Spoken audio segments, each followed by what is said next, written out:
Chapter 7. Fighting to be Free. By 1900, life was a little better for Catholics in Ireland. They could have land, they could vote and speak in Parliament. They had Catholic schools and churches. But most Catholics were very poor, and every year thousands of them went to America or Britain to look for work. Catholic Irish nationalists wanted to end the Act of Union. They wanted an Irish Parliament to decide about things in Ireland. But the Protestants did not want to give it to them. And not for the first time, they were ready to fight for the things that they wanted. In 1914, the British government decided to give Ireland an Irish Parliament. Ireland will still belong to Britain, they said, but the Irish Parliament will decide on Irish things, like Irish schools, roads, and police. Most Irish nationalists were happy about this, but the Protestant Unionists were angry. Most Protestants lived in Northern Ireland, near Belfast. This part of Ireland is called Ulster. Soon, the Protestant Unionist army began marching through the streets of Belfast with their leader, Sir Edward Carson. They wanted to keep the Act of Union. Ulster will fight, they said, and Ulster will be right. The British government did not know what to do. They wanted to give Ireland a parliament, but they did not want to fight the Unionists.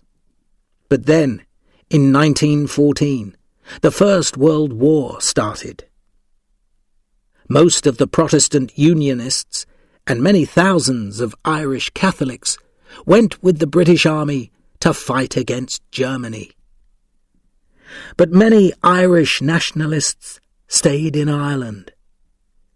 "We don't want to fight the Germans," they said. "We want the British to leave Ireland. Perhaps the Germans can help us."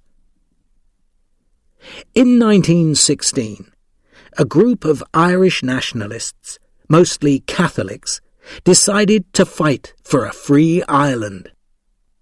They were interested in Irish music, Irish history, the Irish language, and Irish games. But now they bought guns in Germany and tried to bring them to Ireland in a German ship.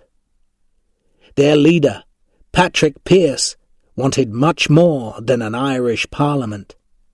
He wanted Ireland to be free from Britain.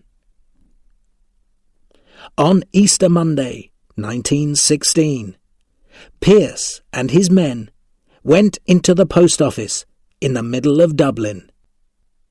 Pearse walked to the door. "Irish men and Irish women," he said, "Ireland belongs to the Irish people. Today, Ireland is a free country." But the British did not agree. For 6 long days there was a battle in Dublin, and many men died. After the battle, the government said that Pearse and 14 other important men had to die, and they died in prison. Nearly 2,000 other Sinn Féin men went to prison. Easter Monday, 1916, was a very important day in Irish history.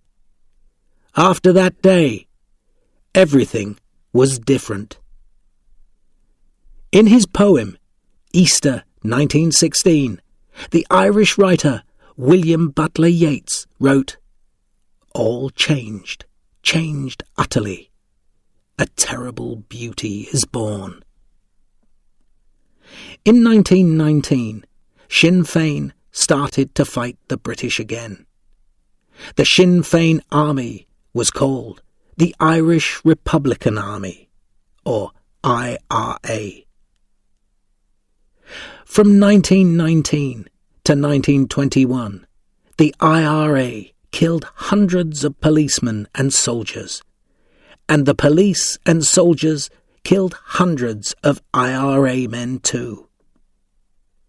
In Dublin, there were IRA men and women everywhere, but it was very hard for the British soldiers to find them. The IRA leader was Michael Collins, but the British government didn't even have a photo of him.